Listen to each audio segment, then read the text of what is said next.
Do you know who I am? My time is worth more than some kid's scraped knee. Those words came out of a 45-year-old man's mouth in my courtroom, not whispered, not mumbled, said loud and proud like he was ordering coffee. I'm Judge Frank Caprio. I've sat in Providence Municipal Court for decades. I've heard thousands of excuses. I've seen people lie, cry, and sometimes tell the truth.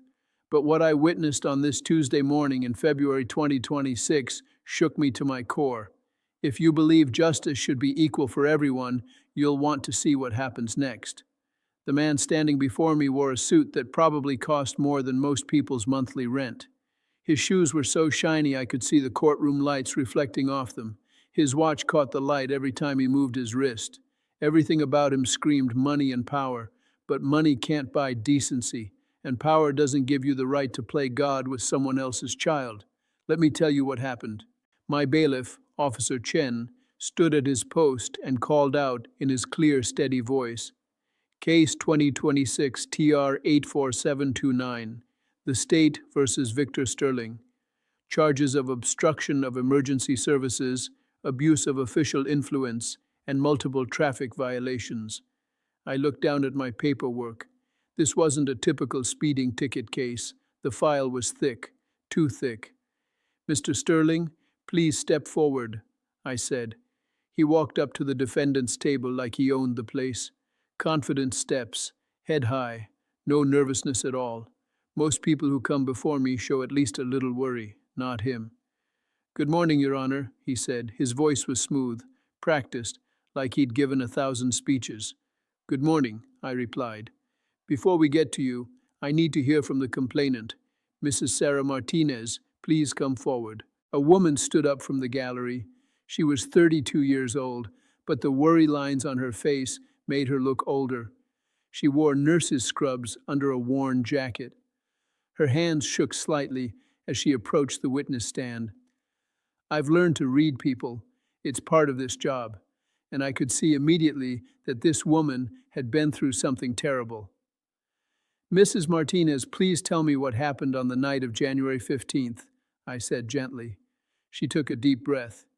Your Honor, I'm a nurse at Providence General Hospital, but that night I wasn't working. I was a mother bringing my son to the emergency room. Her voice cracked. She paused. Take your time, I told her. My son Diego is 8 years old. He has severe asthma. That night he had an attack. His inhaler wasn't working. His lips were turning blue. I couldn't get him to breathe right.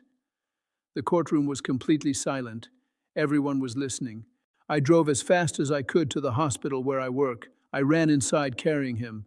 The ER staff knew me. They knew Diego. They were getting him registered when... She stopped and looked at Victor Sterling. When what? I asked. When that man walked in, she said, pointing at Victor.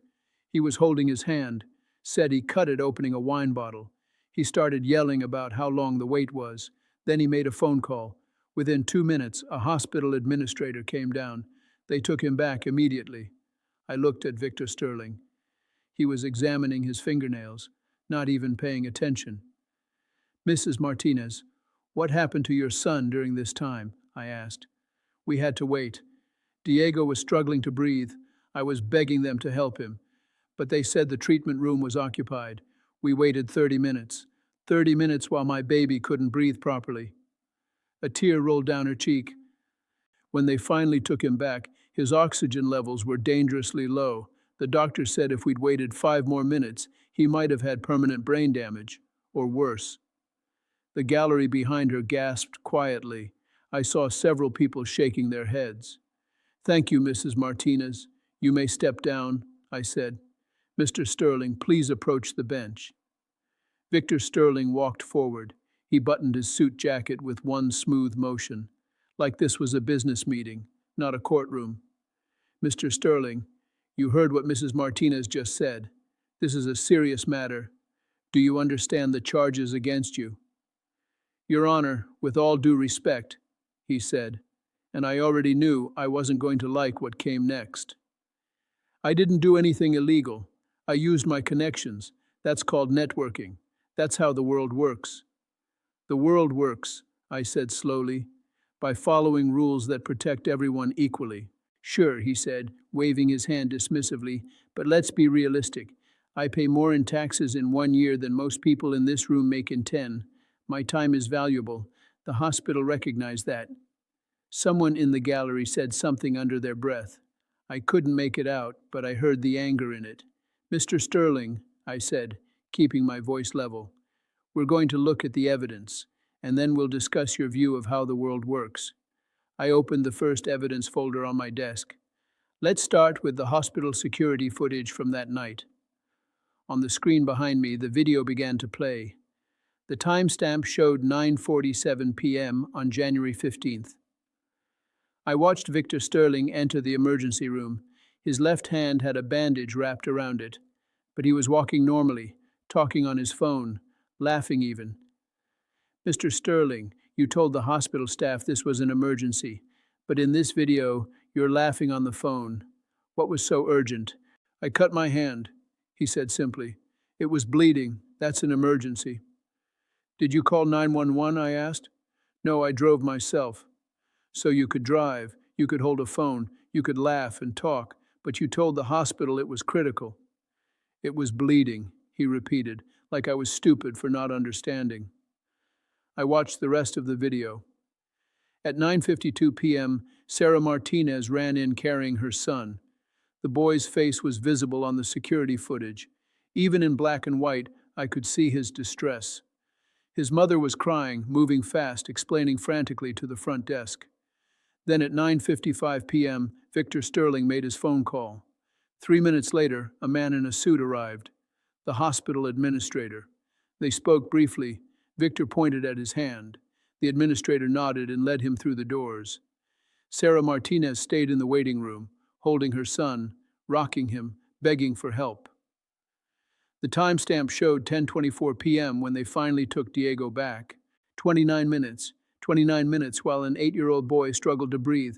Mr. Sterling, who did you call? I asked. A friend, he said. A friend who works at the hospital? A friend who serves on the hospital board. And you asked this friend to get you seen immediately? I asked him if there was any way to speed up the process. He helped. That's what friends do. The casual way he said it made my jaw tighten, but I stayed calm. Let me show you the second piece of evidence, I said. I had his phone records. The call he made that night lasted 2 minutes and 17 seconds. But that wasn't the interesting part. Mr. Sterling, you made another call after you left the hospital, at 11:03 p.m., to your lawyer. Can you explain why? He shifted his weight slightly, the first crack in his confidence. I don't recall every phone call I make, Your Honor. Let me help your memory. Your lawyer sent an email the next morning to the hospital administrator. In that email, your lawyer reminded the administrator about the generous donations you've made to the hospital foundation. The email suggested it would be unfortunate if those donations stopped. I looked up at him. Were you threatening the hospital? That's not a threat, he said quickly.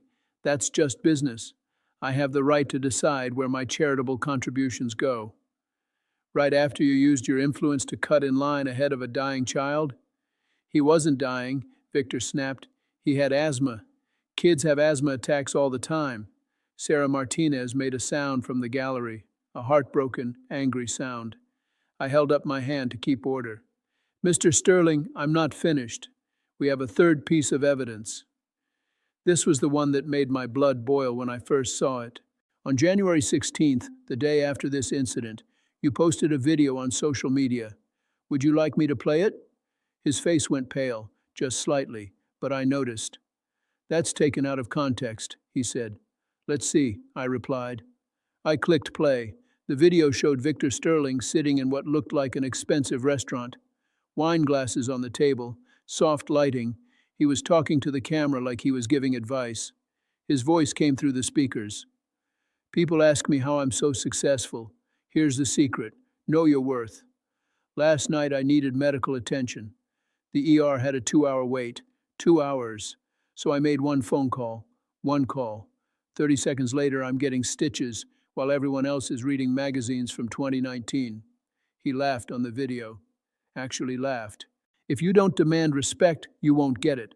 My time is money. Literally. Every hour I waste is tens of thousands of dollars. So yeah, I skipped the line. And you know what? Nobody stopped me, because they know who I am. The video showed him raising his wine glass toward the camera. Know your worth, people. Make the system work for you. The video ended. My courtroom was dead silent. I could hear the clock on the wall ticking. I looked at Victor Sterling. You recorded yourself bragging about cutting in front of a child having a life-threatening emergency, and you posted it publicly. Your Honor, I didn't know about the kid, he said. His voice was different now, defensive. You didn't know because you didn't care, I said. You didn't ask. You didn't look around the waiting room. You just assumed your cut hand was more important than anyone else's problem. I needed medical attention, he insisted. You needed 4 stitches, I corrected him. I had the hospital records. 4 stitches for a cut that wasn't deep enough to hit any tendons or nerves. Meanwhile, Diego Martinez needed emergency respiratory intervention to save his life. Victor Sterling opened his mouth, then closed it. He had no response. Your Honor, he finally said, I'd like to speak with my attorney. Your attorney isn't here, I observed. Did you think you wouldn't need one? The truth was obvious. He thought this would be easy. Maybe a fine, maybe not even that. He thought his money and connections would protect him here too. But my courtroom doesn't work that way. Sarah Martinez spoke from her seat. Her voice was quiet but clear. Can I say something? Yes, Mrs. Martinez. Come forward. She stood at the microphone. Your Honor, I don't want revenge. I just want him to understand. I work 60-hour weeks to support my son. I see emergencies every single day, real emergencies. I know the difference between urgent and convenient. She turned to look at Victor Sterling directly. That night, I thought I was going to watch my son die, in the hospital where I work, where I've saved other people's children, and I couldn't save my own because you decided your cut finger was more important. Her voice broke. He's 8 years old. He's just a little boy. Victor Sterling looked away from her. He couldn't hold her gaze. That's when he made his biggest mistake. Look, lady, he said, his voice sharp and cold. I'm sorry your kid has asthma. That's rough. But I didn't cause that. I didn't make the hospital understaffed. I didn't create the shortage of doctors. I just used the resources available to me. If you're mad at someone, be mad at the healthcare system, not me. The gallery erupted. People were shouting. Officer Chen had to stand up and call for order. But I just stared at Victor Sterling. I let the noise fade. I let the silence build. 10 full seconds. 10 seconds where everyone watched Victor Sterling realize what he'd just said. Mr. Sterling, I finally said. My voice was quiet, but it carried through the courtroom like thunder. Did you just tell a mother whose child nearly died because of your actions to blame the healthcare system? You didn't mean to sound exactly like what you are? A man who believes his money makes him more important than an 8-year-old boy? I stood up from my bench. I don't do that often, but this moment required it. Let me tell you something about how the world works, Victor Sterling, since you seem confused. Victor Sterling, look at me, I said. He lifted his eyes to mine. You're 45 years old. You've built a successful business. You've made a lot of money. And somewhere along the way, you forgot something important. You forgot that every single person in this world has the same value, the same worth, the same right to be treated with dignity. I walked to the side of my bench, closer to where he stood. You said your time is money. You said you pay more in taxes than most people in this room make in 10 years. You said you used your connections, and that's just networking. Do you remember saying all of that? Yes, Your Honor, but I'm not finished, Victor. You asked Mrs. Martinez to blame the healthcare system. So let's talk about that system. Sarah Martinez is part of that system. She's a nurse. She works nights, weekends, holidays. When you're having wine at expensive restaurants, she's holding the hand of scared patients. When you're posting videos about how important you are, she's saving lives. I pointed to where Sarah sat. She is the healthcare system, and you, with your phone call and your board member friend and your donations that come with strings attached, you broke that system that night. You corrupted it. You turned it into something that serves the richest instead of the sickest. Victor started to speak, but I held up my hand. You recorded yourself bragging about it, Victor. You were proud. You thought you were giving good advice. Know your worth, you said. Make the system work for you. I shook my head. But here's what you don't understand. Your worth isn't measured by your bank account. It's measured by how you treat people when you have power over them. And by that measure, Victor Sterling, you're bankrupt. His face was red now. Angry or embarrassed, I couldn't tell. Maybe both. Diego Martinez is 8 years old. He likes dinosaurs and video games. He wants to be a paleontologist when he grows up. I know that because his mother told me while we prepared for this hearing. She works 60 hours a week to give him a chance at that dream. I looked directly into Victor Sterling's eyes. What did you know about him on January 15th? Nothing. You didn't even know he existed. Because you didn't ask. You didn't care. You saw a waiting room full of people and thought, these people don't matter as much as I do. The courtroom was absolutely still. You could hear people breathing. You want to know what makes this worse, Victor? You had a choice. When you walked into that emergency room and saw it was busy, you had a choice. You could have waited your turn like everyone else. Your cut wasn't life-threatening. You admitted you drove yourself there. You were laughing on the phone. This wasn't urgent. I walked back to my bench but remained standing. Instead, you pulled strings. You made your call. And 30 minutes later, a little boy almost died because the resources meant for him were being used to stitch up your wine bottle injury. Victor's lawyer would probably appeal this. He'd probably claim I was biased, but I didn't care. Some things need to be said. The worst part, Victor, you still don't think you did anything wrong. Even now, standing in my courtroom, facing these charges, you think this is unfair. You think you're the victim here. I sat back down. I pulled the sentencing documents toward me. You're not the victim. You're the problem. And it's time you learned that lesson. Victor Sterling, I'm going to tell you your sentence in pieces. Listen carefully to each part. He straightened up, trying to look brave, but I saw his hands grip the table. First, financial penalties. You are fined $50,000. $25,000 will go to Diego Martinez's medical expenses and future asthma treatments. The other $25,000 will go to the Providence General Hospital Emergency Department Fund, specifically for resources that ensure no one can buy their way to the front of the line again. His mouth opened, but I continued before he could object. Second, your driver's license is suspended for 6 months. You drove recklessly to that hospital that night. You parked in an ambulance zone. You treated traffic laws like suggestions. You don't get to drive again until July. Your Honor, I need my car for business. You can hire a driver, Victor. I'm sure you can afford it. Someone in the gallery laughed quietly. Third, community service. You will serve 400 hours. That's 10 hours a week for 40 weeks. Where will you serve those hours? At Providence General Hospital. His face went white. You will work in the emergency department waiting room. You will help families check in. You will fetch blankets and water. You will sit with scared children while their parents fill out paperwork. You will clean up spills and answer questions and do whatever the ER staff needs. And you will do it wearing a vest that identifies you as a court-ordered volunteer. Your Honor, that's humiliating. That's the point, I said flatly. You need to see the people you dismissed as less important than you. You need to look into their faces. You need to understand that the scared mother in the corner might be waiting for news about her child's surgery.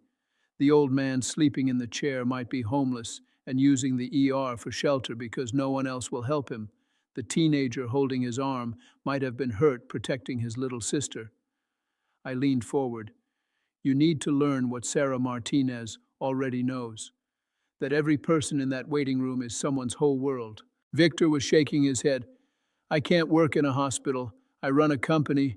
I have meetings. I have responsibilities. Then you'll schedule around them, I said. 10 hours a week, Victor, every week. You'll report to the ER supervisor, Mrs. Patricia Lee. She'll document your hours and your attitude. If you miss a shift without a valid excuse, you'll go back to jail until you make it up. Jail? He asked. His voice cracked. We'll get to that, I said. Fourth, Public accountability. You posted a video bragging about your actions. Now you're going to post a video apologizing for them. You can't force me to. I absolutely can. You will film a 3-minute apology video. You will explain what you did. You will apologize to Diego Martinez and his mother by name. You will admit you were wrong, and you will post it to the same social media account where you posted your original video. I slid a piece of paper across the bench. This video must be approved by this court before you post it. If you try to make some sarcastic or half-hearted version, I'll reject it and add 30 days to your community service. Victor looked at the paper like it was a snake. Additionally, you will speak at 2 local high schools about this case. You will explain to students what you did and why it was wrong. You will answer their questions honestly. The school administrators will report back to me about your presentation. Your Honor. Fifth, special conditions. You are prohibited from making any contact with the hospital board member you called that night. That relationship cost you both your judgment. I've already referred this matter to the hospital's ethics board. They'll handle it on their end. Victor Sterling's face was completely red now. He looked like he wanted to argue, but he'd finally figured out that every time he opened his mouth, things got worse. You are also required to attend a program on ethics and privilege. It's a 6-week course offered through the community center, every Thursday evening. You'll learn about how systems can be corrupted by wealth and connections. You'll meet other people who've misused power. Maybe you'll learn something. I gathered my papers into a neat stack. Now, about contempt of court. His eyes widened. When Mrs. Martinez was telling her story, you examined your fingernails. When I asked you questions, you were dismissive and rude. And when she confronted you directly about your actions, you told her to blame the healthcare system. All of that shows contempt for this court and the process. I nodded to Officer Chen. Bailiff, please approach the defendant. Officer Chen walked over. He had handcuffs ready. Victor Sterling, you are held in contempt of court. You will spend the next 72 hours in county jail. That's 3 days to think about what you've done and how you've behaved today. You can't be serious, Victor shouted. I have a business to run. I have deals closing. Your business will survive 3 days without you, I said calmly. And if it doesn't, then maybe you're not as essential as you think. Officer Chen took Victor's arm. Sir, please put your hands behind your back. This is insane, Victor yelled. I'll appeal. You have that right, I said. But right now, you're going to jail. After 72 hours, you'll be released. Then you'll begin your community service, your classes, your apology tour, and your 6 months without driving. You'll return to this court in 8 weeks for a progress review. If you followed every condition perfectly, we'll discuss whether any adjustments are warranted. If you fail to comply with even one requirement, we'll extend everything by 6 months. Officer Chen had the handcuffs on now. The click of metal on metal echoed through the courtroom. One more thing, Victor, I said. If you ever use your money or connections to cut in line again, for anything, and I find out about it, I'll hold you in contempt again, and next time, it won't be 3 days. Do you understand? He didn't answer. He was staring at the floor, breathing hard. I asked you a question, Mr. Sterling. Yes, he muttered. I understand. Yes, what? Yes, Your Honor, I understand. Officer Chen led him toward the side door. Victor's expensive shoes scraped against the floor. His suit jacket was wrinkled now. His perfect hair was messy. The man who walked into my courtroom thinking he was untouchable was walking out in handcuffs. The door closed behind him with a heavy thud. 3 months later, I got a letter. It was from Patricia Lee, the ER supervisor at Providence General Hospital. She was writing to update me on Victor Sterling's community service. She wrote, Your Honor, I wasn't sure this would work. When Mr. Sterling showed up for his first shift, he looked angry and resentful. He did the minimum required. He avoided eye contact with patients. He clearly wanted to be anywhere else. But around week 6, something changed.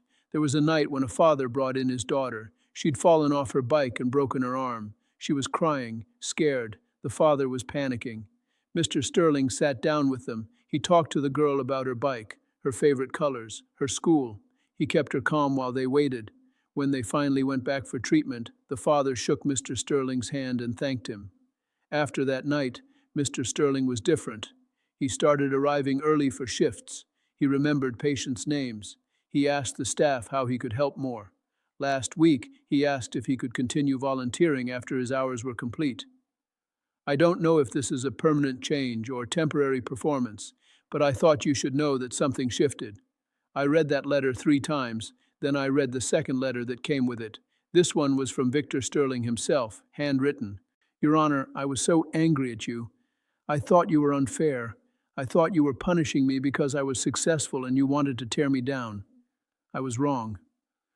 On my 8th week in the ER, I was cleaning up the waiting area late at night. I saw a woman come in carrying a little boy. He was small, maybe 7 or 8. He couldn't breathe right.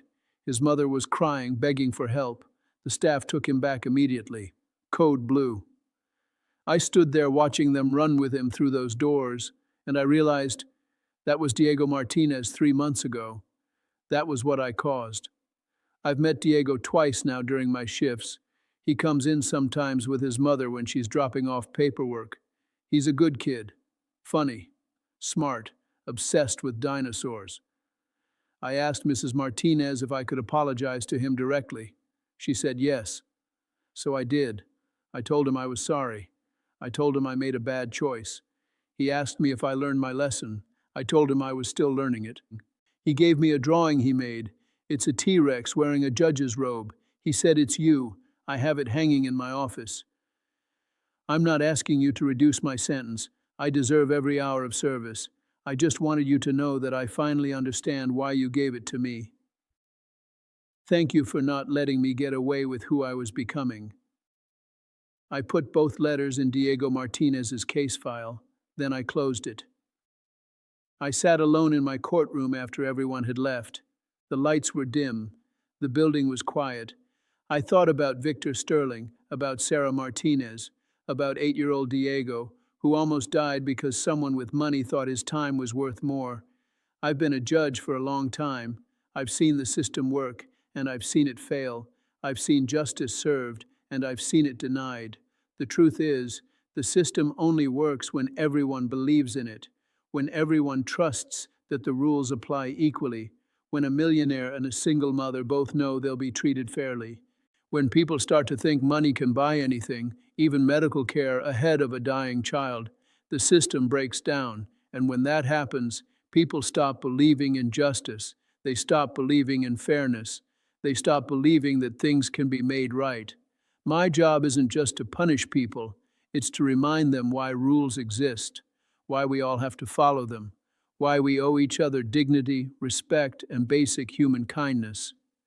Victor Sterling walked into my courtroom thinking he was special, thinking his wealth made him exempt from consequences, thinking the rules were for other people.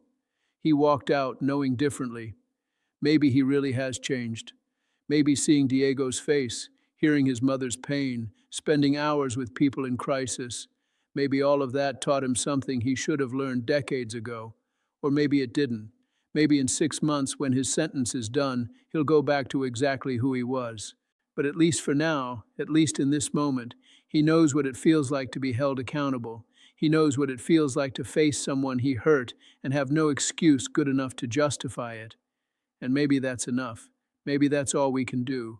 Hold people accountable. Make them face what they've done. And hope that somewhere in that process, they learn to be better. Because at the end of the day, justice isn't about revenge. It's about restoration.